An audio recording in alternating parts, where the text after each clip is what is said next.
You are listening to the Unsoberly Sober Show. I'm your host, Magnify Maggie. This podcast will turn your perception of going sober upside down. We're going to be working from the inside out to get you that dream life. So make sure you stick around for the end of the episode where I'm going to walk you through our weekly positive pursuit exercise to begin rewiring that beautiful mind, baby.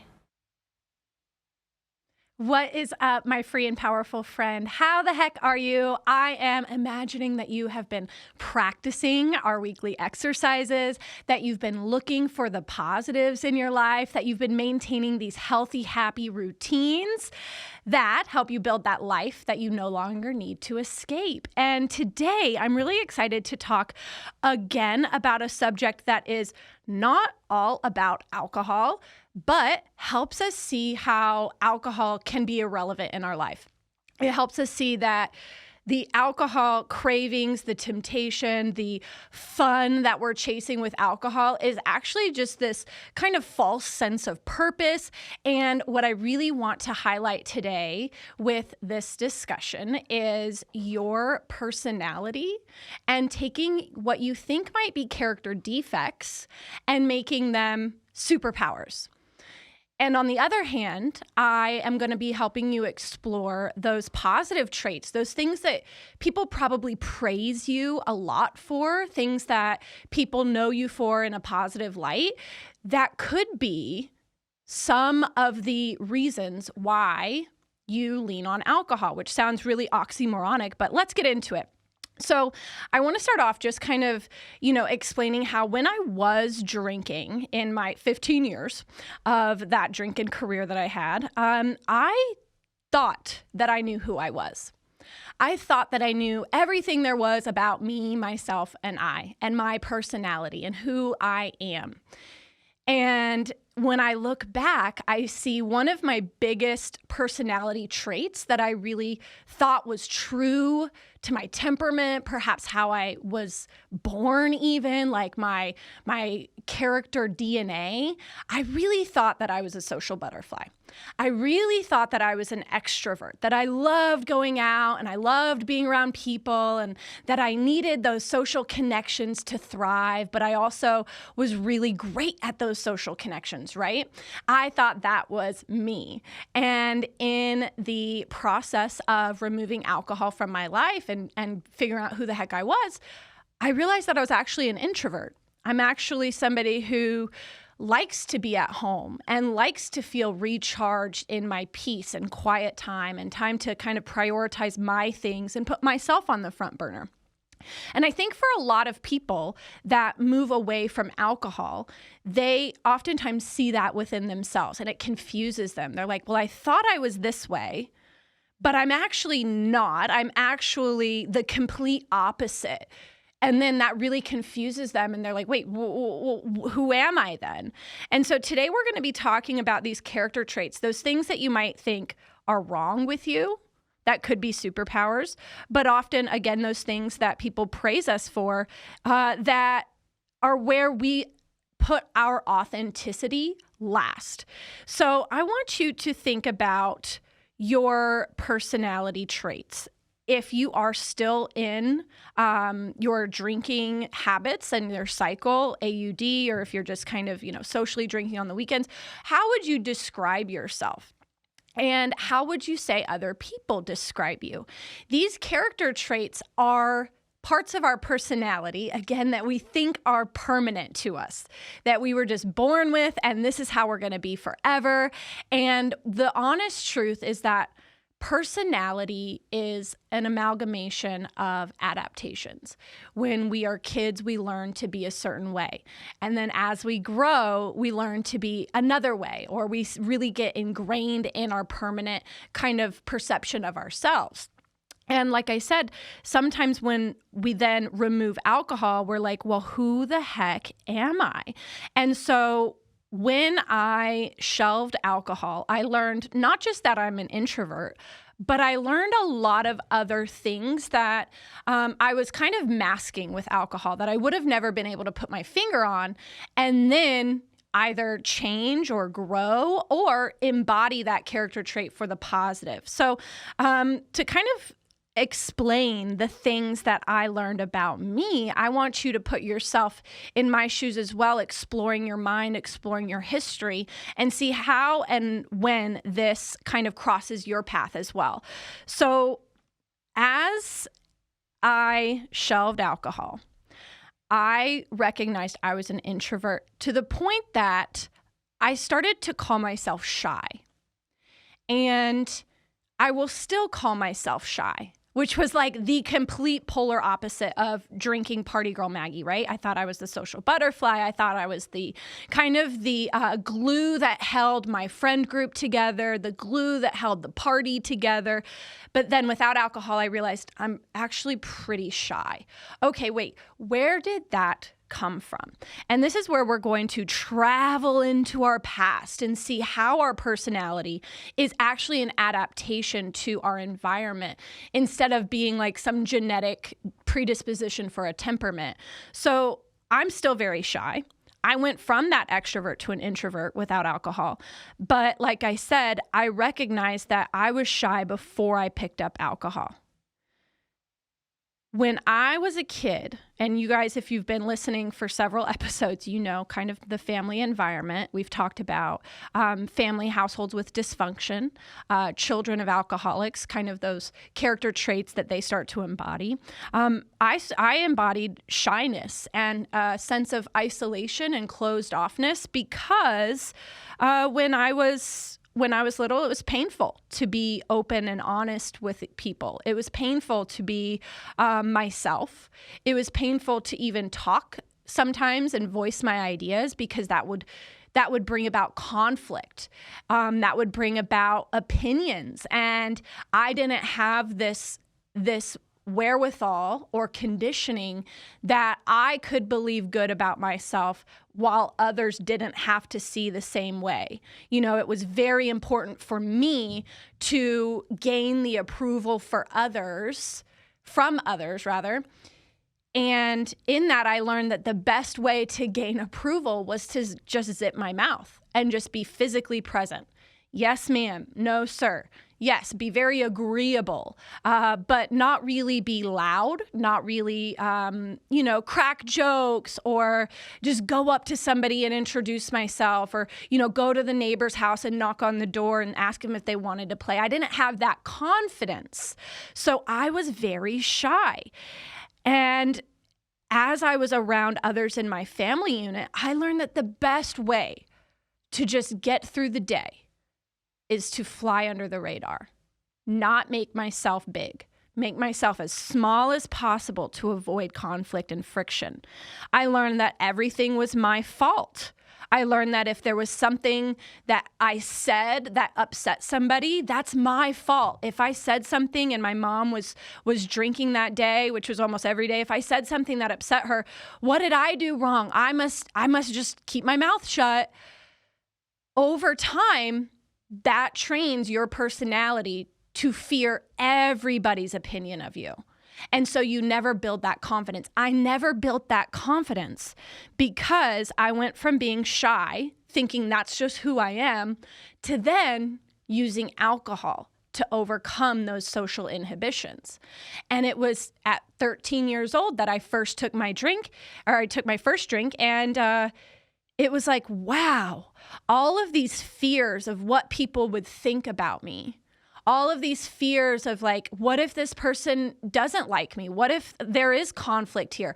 All of those fears were set aside, and literal liquid courage, as they call it, was streaming through my blood. And so 13 on, I learned that if I wanted to step into a room and not be shy, hey, I could have a shot. I could have a couple drinks beforehand.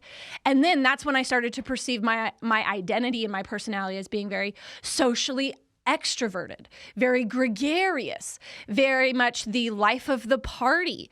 But that wasn't authentically me. That was who I wanted to be.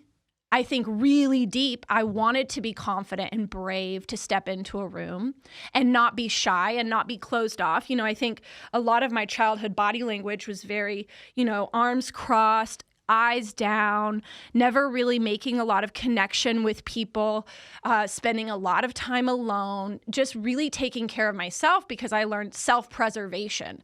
And then alcohol opened up these doors for like, hey, you could take care of everybody and make them laugh, and that could be your purpose. And so that was really what helped me step into extrovert lifestyle. But when I shelved alcohol and I realized, actually, that's not who I am. I'm not this person that gets jazzed up and recharged by being around everybody. I'm actually somebody that needs a lot of time alone. But the idea is that then in sobriety, I had to learn to make shyness okay. I had to be compassionate with that introverted version of me and figure out, well, what is it about being shy that has served me in the past? Okay, little Maggie, she couldn't stand conflict. She couldn't stand somebody not approving of her. As a little girl, as a child, any grown human being experienced this in their childhood. Children are narcissistic, not in a pathological way, but in a way that they make everything about them. Psychologically, if parents are absent, it must be my fault. If parents are busy, I must not be good enough. This is how the child brain works. And so as a kid, I learned, okay, if I talk, that brings conflict, and I can't survive in conflict, so I'm just going to close off all connections. As an adult, though, as an adult who has a fully functioning brain, who can take care of themselves, we don't have to be afraid of people not approving of us anymore because we don't rely on our friends. We don't rely on our parents any longer to take care of us. We rely on ourselves. But those parts of our personality, they actually don't age. They don't grow. They don't recognize that now you don't need this person's approval for survival. You don't need to fly under the radar in order to live your life. You can actually be authentically you, and it doesn't matter what anybody around you thinks about you. The most important opinion you have is of yourself, and that's the only one you should be tending to. So as I kind of look into my shy personality, instead of judging it, I look at it with compassion, and I see this like inner child within me who is so afraid. As I talk about this, I get choked up. This inner child aspect that has never grown up, that is so afraid if somebody asks me a question and I do not agree with them, I actually go internal and I think, if I don't agree with them, then what are they going to think about me? What are they going to say about me? And how am I going to maintain this friendship? And then I realize, oh, snap. Just because I don't agree with them doesn't mean that our relationship is going to fall into shambles. It's going to break apart. Just because I disagree with somebody or I have a different opinion does not make me stupid. That was another reason why I was so shy, was because every time I opened my mouth, it was somebody in my household saying, "Shut up, Maggie, you're stupid. Shut up, Maggie, you're stupid," over and over and over again. So that became the conditioned belief. If I say this thing, will I be seen as stupid, as unintelligent? And so that fear is what drove a lot of my drinking. When I started to see that I had a tool to bypass this shyness, to bypass this mental program that was like, hey, if you open your mouth, everybody's going to think you're stupid. When I found alcohol could help me with that, then that's what I depended on. And what's funny is when I look back in my sobriety now, sober-ish lifestyle, I see that there wasn't actually a difference in what I was saying. In fact, when I was drunk, I was likely saying more stupid things. I was saying less intelligent things. I was talking more surface level. I was probably gossiping a lot. I know I was gossiping a lot, talking about drama, talking about he said, she said. Like, I wasn't talking about more intelligent things. It was just that I didn't have the inhibition saying everybody's going to hate you if you talk about this. So in my sobriety, I've seen it's just as easy. I can talk about stupid things. And look, when I talked about stupid things when I was drunk, people still liked me. I still had friends. If I'm sober and I talk about something stupid, is somebody going to literally write me off forever? And does that even matter to me? If somebody writes me off forever, doesn't that mean that, okay, I can move on and make friends and I have space now for new relationships or for myself? So I think when I really explore my personality traits, I see how I used alcohol to try to overcome what I thought were character defects, but they didn't actually mend the character, quote unquote, defect. They just gave me courage so that I did not worry about them. Here's another one. I was always very, very nice. I was always very worried about pleasing people. And this is where, the praise comes in. This was like where people would tell me nice things. My teachers, my classmates would write in my yearbook. They would say, "You are so sweet. You're so nice. You're so caring." And those were the traits that I was like, okay, that's me. That's who I am. And that makes me feel good about myself. And yes, it's great to care about other people. Yes, it's great to be nice and polite and follow the rules. And I'll get into that in a little bit. But how many times do we learn to be very nice in order to get attention, in order to get love, in order to suppress maybe any kind of anger we have? To be very nice means that maybe you're not telling people exactly what's on your mind. And you just think, I have to be nice here so that they still like me, so that they approve of me. And so every year I would go to school and I'd be the very nice kid and I would get bullied and I'd be nice to my bullies, and I would get bullied at home and I'd try to be quiet but sweet to them. And everywhere I went, I was trying to navigate using being very nice to people in order to get their approval. But what did that mean? That meant that when I was sad, I would suppress it and instead be nice. When I was angry, I would suppress that and instead be nice. I didn't trust or validate my own emotions because I was so worried about maintaining this ultimate tug of war of attachment versus authenticity. And that's the concept we're really talking about here is attachment to relationships ultimately taking precedence almost 10 out of 10 times with human beings, taking precedence over me expressing my authentic self, who I am, what I think, what I want in my life. And so for me, I learned to be so polite and to never say anything to ruffle any feathers, to always just go with the flow. If somebody asked me if I wanted to do something, even if in the back of my mind I was like, no, that doesn't sound very fun, I don't really like that activity, I'd be like, oh yeah, I love that. That's not me. I was pretending. I was chameleoning to be somebody that everybody else would like. So of course, that means I don't really know what I really like.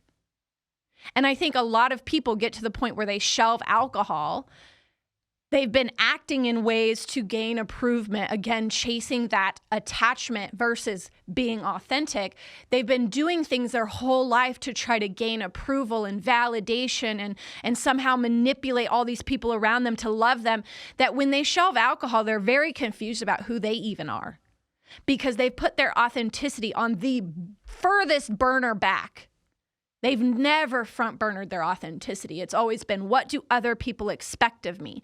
And how is my personality going to garner that for me? How am I going to get that from other people? Well, I could be very nice. Some other kind of, I would say, personality traits, but maybe even more physical traits you could look at it is, let's say you grew up being teased for your looks or kind of going unnoticed or ignored, and you need and seek attention, and eventually along your maturity, along your path to adulthood, you discover how to make yourself look good. So you start wearing makeup, you start putting on extensions, you start putting on false eyelashes, lip fillers, plastic surgery, all of these things. I'm kind of speaking in extremes, but for me, that was a lot of the case. I grew up being bullied. I had a bowl cut. I had buck teeth, glasses, all of the things. And I wouldn't say that as a kid in a dysfunctional family that I had great hygiene because nobody ever taught me about that stuff. So, I was really, really ridiculed throughout elementary and middle school. And then in high school, and then after high high school, when I started working at Hooters, is when I started to say, I can wear pretty makeup and I can do my hair. And I'm the type of person that really cares about how I look when I leave the house. That was part of my character trait. I said, I very much care about my appearance. I think that if you look good, you feel good. These were all these things inside of my mind, which meant also if I didn't do my hair or makeup that day, I didn't feel good. So I was letting that appearance dictate how I felt. But then on the cusp of that, I was using my physical appearance to get attention that I had never gotten as a child. I wanted my mom to tell me that I was a pretty little girl.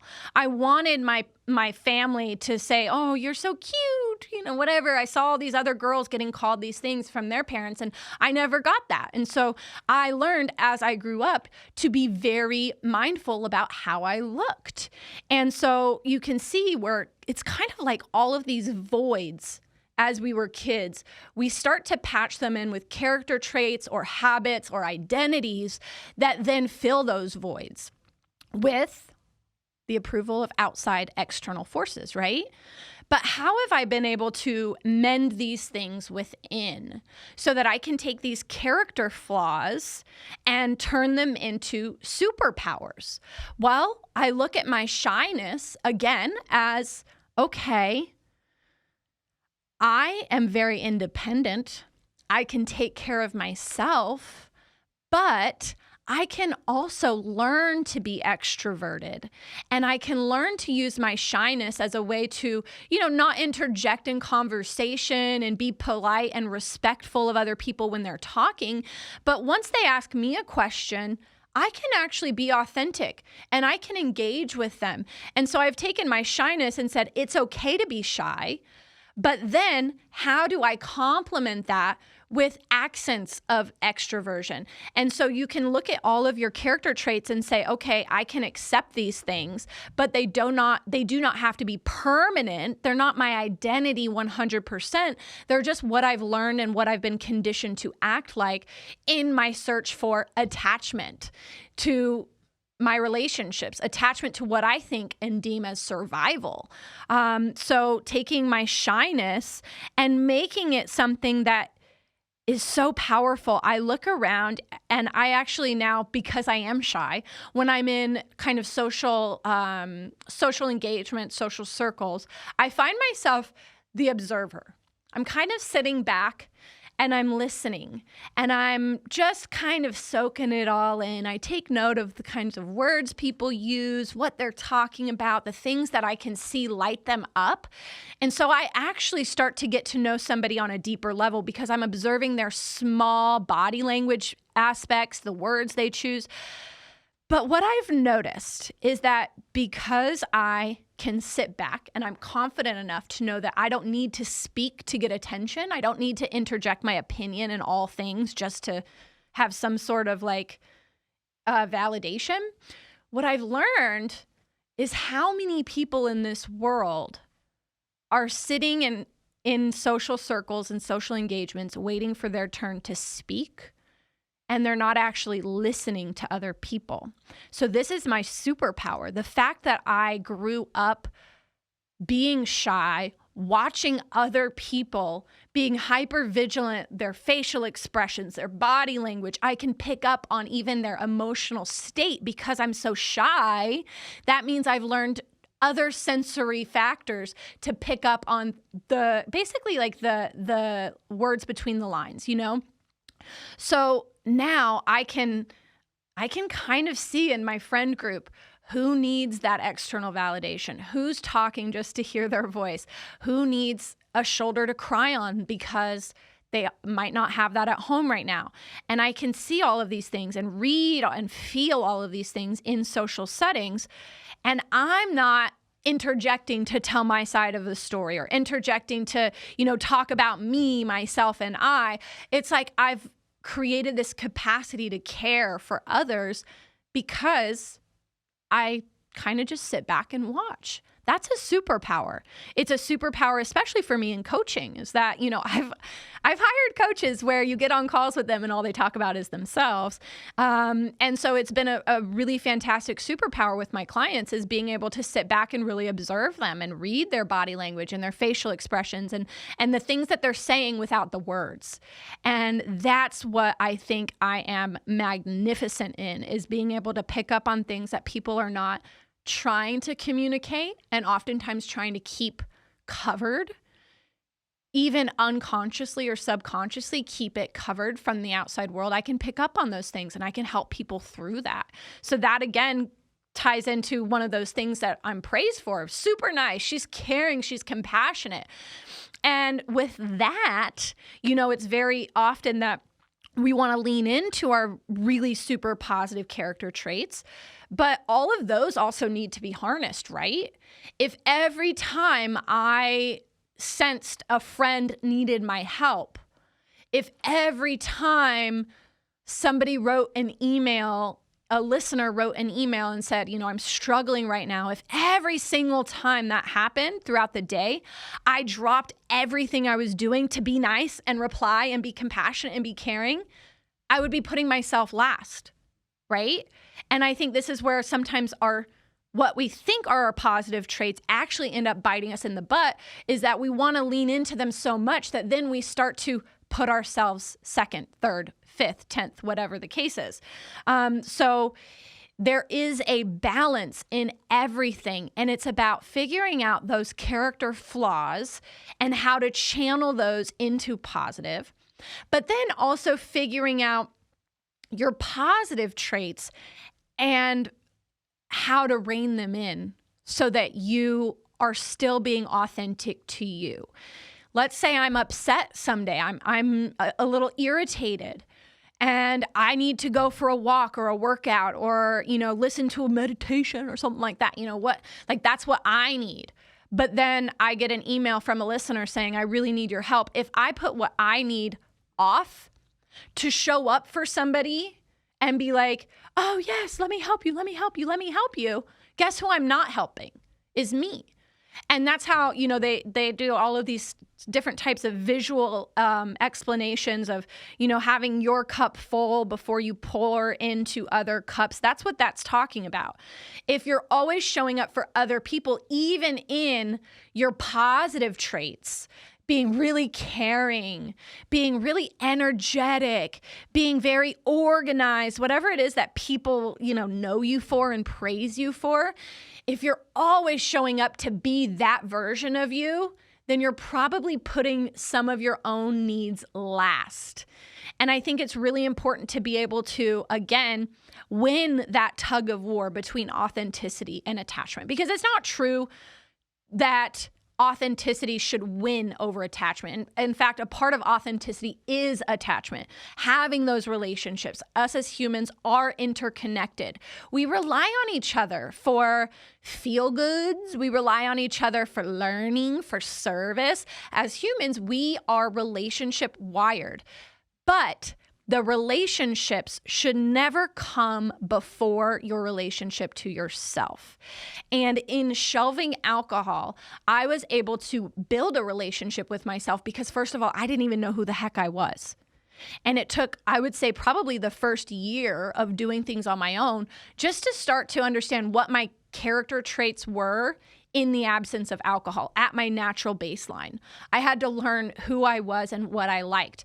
And then I would say probably the second year was like me learning how to vocalize that, me learning how to stand up for myself, me learning how to say no, because I was so nice that I was the yes woman.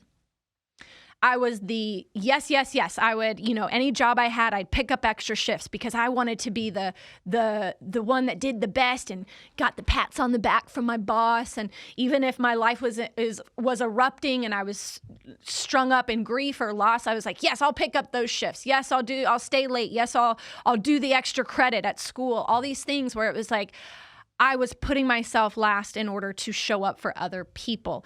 And it was probably around my second year that I started to really vocalize what I need and have the confidence that if I vocalize what I need, it doesn't matter how somebody else reacts, because that's on them. That's their personality. That's their own perception and their own emotions. And I'm not responsible for those.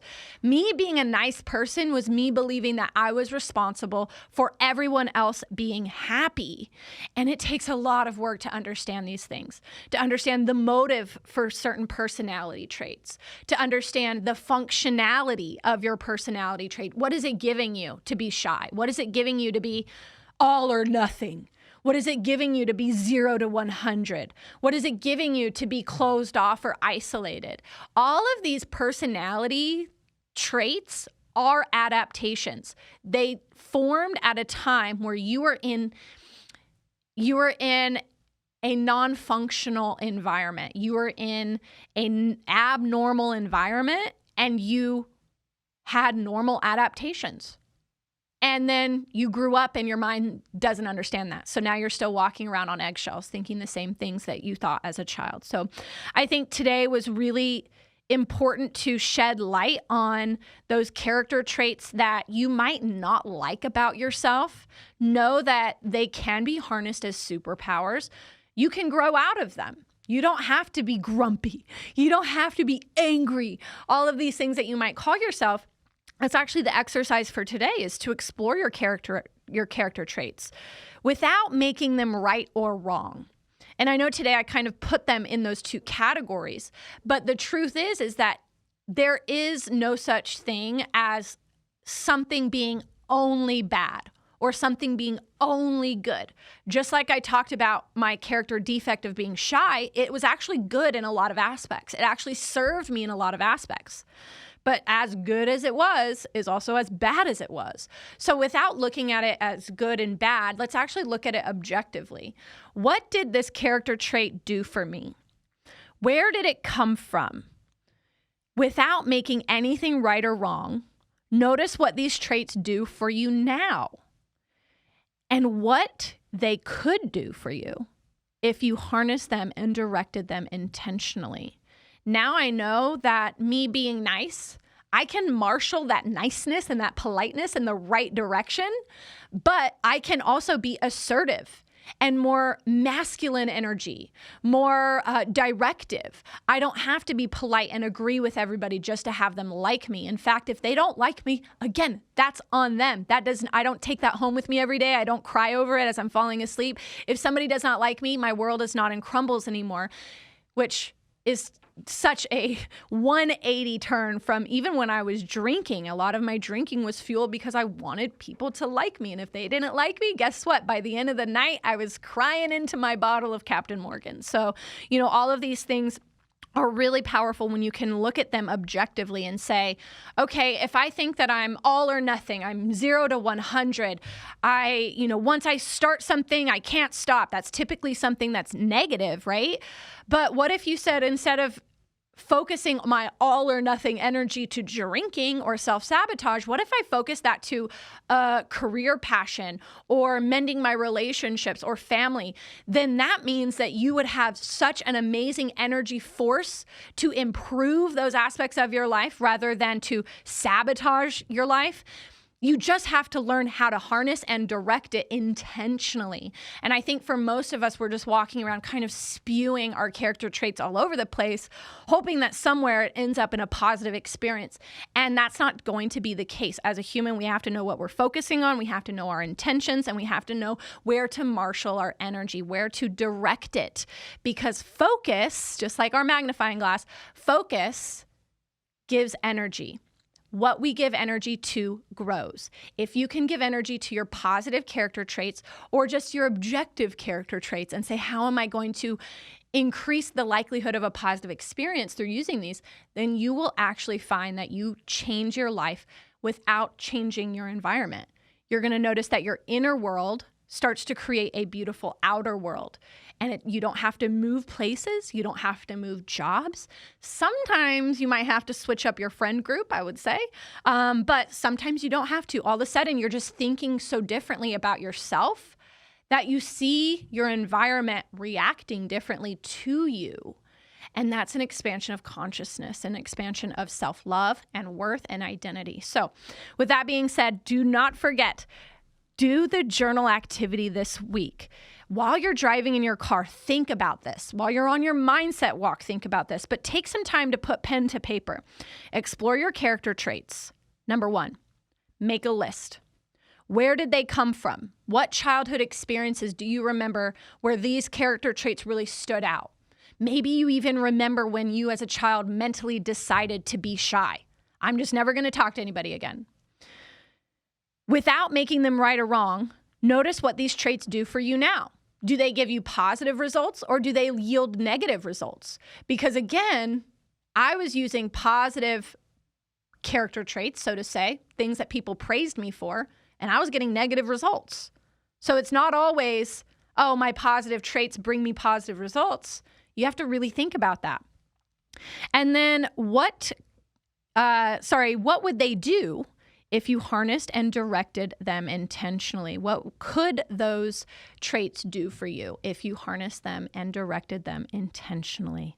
I cannot wait to hear. Thank you guys for keeping me updated. I love seeing your guys' comments, takeaways, opinions, questions in the YouTube section when we post this on YouTube. If you're listening on Apple or Spotify, remember, you can always reach out. Find me on Instagram at MagnifyMaggie. I love to hear your questions, hear your story, and be here to help support you in your venture to think different in order to drink different or never again. Remember, my free and powerful friend, it all goes down in the mind.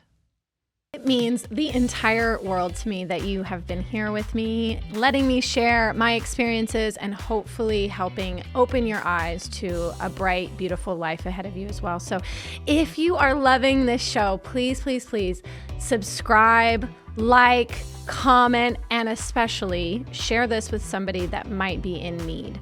Please help get the word out. Word of mouth is so important, and I know that you're somebody special who can help me in this mission for thinking differently in order to drink differently or never again. Make sure you reach out if you have any questions you want discussed on the podcast. I'm here for it, so I'll talk to you soon. Signing out, Magnify Maggie.